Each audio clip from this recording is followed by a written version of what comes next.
Today is Sunday. Ano pa bang bago? Syempre, late upload na naman tayo mga kumawi. Pagbigyan nyo na at nabebese lang, ganun. Napakadami ko talagang ganap mga mi. Kaya naman lahat nga ng upload ko recently talaga namang late upload. Natatambakan na nga ako ngayon ng mga video. Dati lang wala na talaga akong maisip na content. Ngayon, napakadami, ganun. Maganda rin palang nag-iipon ng mga video para nga naman hindi ka na mahirapang mag-isip. Nagpaalam na nga itong si CJ kay lolo niya na aalis na nga kami. Kaya naman, for the go na naman nga itong batang ito at napaka-excited nga na naman na umalis ng bahay. Ganun. Kasama nga pala namin yung ninang niya at dito na nga lang kami nagkita sa church. Hindi na nga nahihiya itong si CJ at kilalang kilala niya na nga itong ninang niya at nababanggit niya na nga yung word na ninang. Nanang, ganun.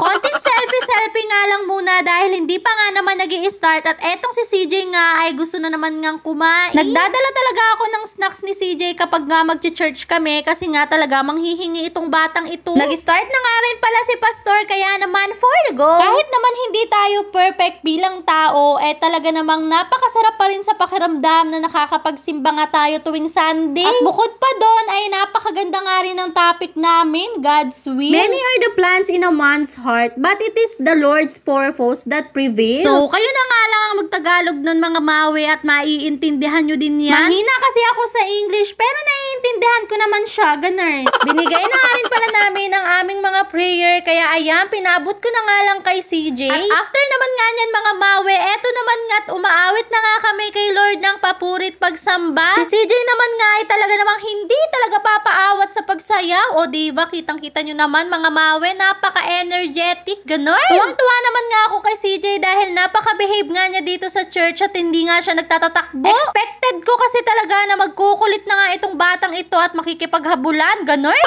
Mali pala ang kanyang mami dahil behave lang siya hanggang sa matapos ang misa, ganun. At pag uwi naman nga namin ng bahay, nag-food trip na naman nga kami nitong ninang ni CJ. Kaya naman for the go na talaga tayo dyan at hindi nga tayo tatanggi sa blessings, ganun. Habang kumakain nga kami dyan ng noodles, etong si CJ nga ay pinapakain ko naman nga ng banana. Diyos mio, tawang-tawa talaga ako sa laki ng bunganga ko, no, mga mawe.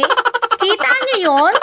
Kinagabihan naman mga mawe, nagluto naman nga ako ng sinigang sa tilapia. Hindi ko na nga na-videohan yung pag-isa ko ng bawang at sibuyas. Syempre, alam nyo na yun. Lagay na nga rin pala ako ng sampalok at nung kumulo na nga, nilagay ko na nga rin pala itong siling panigang. At nilagyan ko nga rin yan ng isang okra. After nga niya, nilagay ko na nga rin pala itong mga tilapia at naglagay na nga rin pala ako ng mga pampalasa mga mawe. Pinapakulo ko na nga lang ng very light yan at konting minutes na nga lang ay maluluto na nga rin ito. Tinikman ko na nga rin muna kung okay na ba yung lasa at eto na nga mga mawe, luto na. Tara po kain tayo. Thank you Lord po sa blessing. O siya mga mawe, salamat sa pagtanaw. Ay, Bisaya di ay ko.